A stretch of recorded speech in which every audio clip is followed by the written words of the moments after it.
joined by the winning team of today's Toyota Tundra 250. The number 9 team, Liberty University Toyota. We're first joined by our driver, William Byron. William, it's quite an accomplishment for you. Just your 5th NASCAR Camping World Series truck start. You get your first win. This qualifies you for the chase, and you are also the 9th NASCAR Next alum to win a National Series race. Can you talk a little bit about that experience for us? It's awesome. I mean, all the way from like the first race in Phoenix, I knew there was a lot to this. There's so many different ebbs and flows of the race. And it's just really important to keep your head in the game, and that was really evident tonight with the way the last 30 laps went, getting the lead, and then on that last restart, falling back to 3rd. You just can't give up. So just really proud of this whole Liberty University team. We had a really fast Toyota Tundra, and KBM is just really giving me a great platform. Awesome. We are also joined by our winning truck owner, Kyle Busch. Kyle, you've obviously had a lot of success in finding young talent for your trucks. Can you talk a little bit about what it means to have William win so early on in his career? Yeah, I think this night is precedented for William for sure, and just the limited experience that he does have in the truck series, the limited experience that he has in racing in general. I'm well impressed with the way that he's been able to drive in the different vehicles that he's driven in over the years, and the success that he's had in those races as well too, and being able to move up the ladder as quick as he has. And to be with KBM, we saw William early last year and was talking with him and his dad about putting this deal together, and fortunately it all came together, and we were able to be here tonight and be in this moment. So it's pretty special to have William being able to win this soon in his career in the truck series, and hopefully there's many more to come. And we are also joined by the winning crew chief, Rudy Fugle. Rudy, can you talk a little bit about what it was like sitting on the box watching William drive to victory? It was different.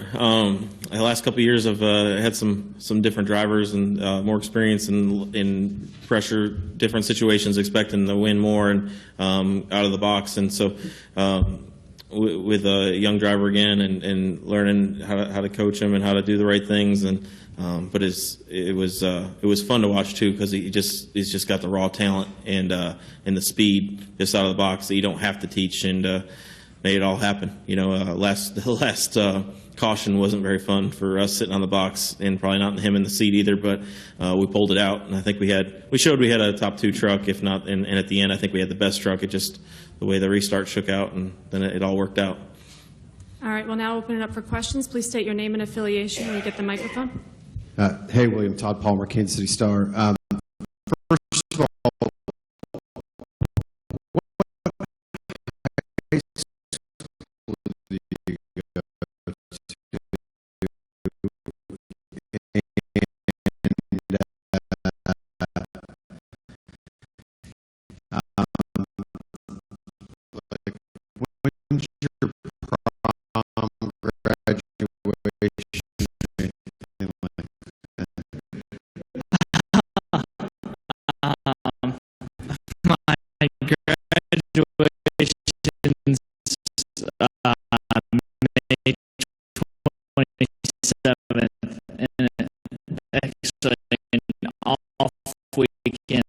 So pretty fortunate with that, get to enjoy that. And my problem was I was racing that weekend. So I was racing in Nashville, I think it was like April 8th or something.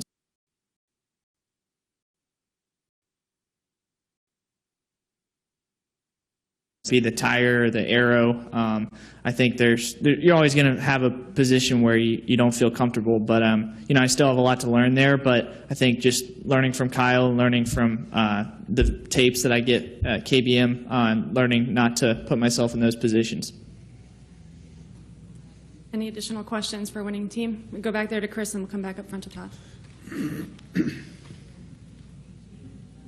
Kitchens.com. Congratulations, you guys, on the win tonight. I believe you were in a truck that Eric Jones dominated and almost won with last year here at Kansas Speedway. How do you feel about being in the chase, and how do you feel about overall the 1.5-mile performances for the team looking forward, knowing that you guys run so strong here tonight? Yeah, I mean, to have the team that I do with Rudy Fugle and all the guys from last year that had such good success is really a good confidence builder for me. And honestly, when I'm out there on these mile and a halves, I only did a quarter of a race at Atlanta, and now I have a full race under my belt. But it's a lot of fun, and there's times when you can't really do anything, but there's also times when I've just learned to make the most of every little bit. So that's what Kyle preaches to me, and that's what Rudy tells me about. It's just maximizing everything. Hey, William, Todd Palmer again. Take me through when you basically checked out on the field after that restart with about 30 laps to go or whatever it was, and then when they stacked the field back up, what did Johnny do, and how nervous were you for that green-white checkered? And then at what point did you realize the chaos that was going on coming out of turn 4 and that you were going to get this win? Honestly, when the restart happened, I saw Christopher pulling me, and I was banging through the gears as much as I could, and I just didn't have the run or the push, and I saw those guys stacking up on the bottom, and I was frustrated, and I was just I was squeezing everybody as much as I could to get side draft, and Christopher thankfully did a really good job of hanging on to it because I was really tight on him and just trying to stay in the groove. And then when we got to the final corner, I wasn't going to give up, and I started to see him go for that move, and I was like, man, I don't know if Sauter's going to be able to save it. So I just tried to plan to miss him, and it just worked out. We'll go to Jim. Jim Mutter, Motorsport.com. While you were celebrating, I noticed Kelly Earnhardt tweeted congratulations to you. You've been part of 2 successful organizations early in your career. Can you just talk about what those opportunities have meant for you, and does it seem sort of surreal, the amount of success you've enjoyed in a relatively short amount of time as being a regular race car driver? Yeah, to be with 2 great race teams in KBM and Junior Motorsports in the past, with just learning from those guys, whether it be L.W. Miller, Dale himself came to a couple races, and or Kelly, just learning how to fit in and how to compose yourself. And then the stuff inside the race car is ultimately up to you. So it's really just out of the race car, learning how they do things and how they go about it. And it's been so cool to drive for people that I used to just be race fans of, because I was 6 or 7 years old. I'm sure a lot of people watch races, but I didn't ever really imagine being in a race car. So it's to be actually with those guys now is really cool. Kyle, Todd Palmer, Kansas City Star. It took you 3 races to win a trucks race here, so you a little jealous? I wouldn't say I'm jealous. This is win number 1, and I think I'm to 160 now, so he's got a long ways ahead of him. But certainly it's fun to watch. It's fun to see these younger guys like Eric Jones, like Bubba Wallace, like William Byron, Christopher Bell, the guys that have been successful in our truck program coming up through the years. So definitely looking forward to many more days like this that I'm able to sit on the sidelines and watch and let them go out there and do all the hard work and yet reap the benefits of it afterwards. We'll go to Chris and then Lee. Chris Knight, CatchFans.com. Kyle, was a strong night and awesome night for William. Christopher Bell also had a good night, and he needed this after kind of a slow start to the season. Can you talk about how impressed you were with his performance tonight? Yeah, Christopher had a good race going tonight. I was on the radio with both of them a bunch, but mostly with Chris and just helping him out. He did a really good job tonight, coming through traffic a couple times that he had to, making some bold moves that he made. That was really nice to see. He had plenty of confidence. Seemed like he was really comfortable with his truck, and the truck was driving well. He was racing William really hard there for the lead, and those two were actually starting to stretch out because they were drafting just enough that they were stretching the lead out on 3rd place. And then all of a sudden, for some reason, Christopher's truck just got really loose, and it looked like to me he was just hanging on. So, I was proud to see that he had a solid effort. It's a shame we couldn't come home 1-2 like I thought we deserved, but to come home 1 and 4, it's certainly a good night for Christopher with the start of the season that he's had.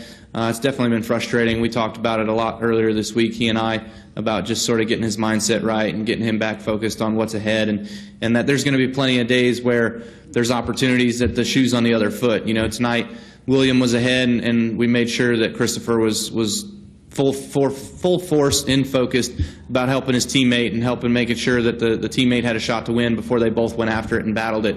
and it seemed that the plan was working perfectly. You know, they got a good restart, they got out, they got 1-2, and then it was time for them to battle it out. That's when I was off the radio. I didn't say anything there on out, you know. But certainly, good night for both of them.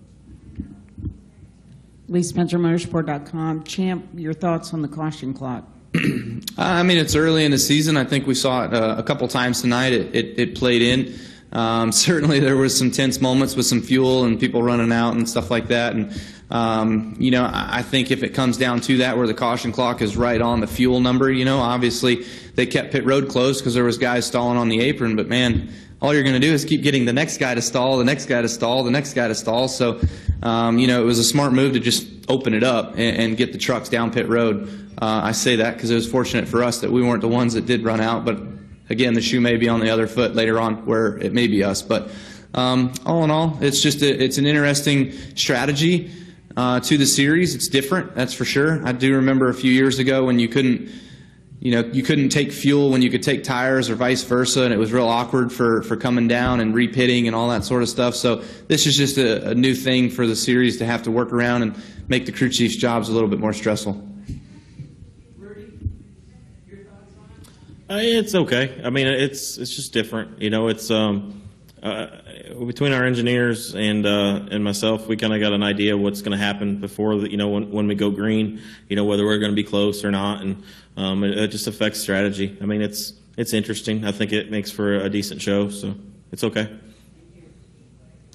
All right, well, thank you guys for joining us tonight. Congratulations on the win, and good luck Thank you. tomorrow, Kyle. Thank you.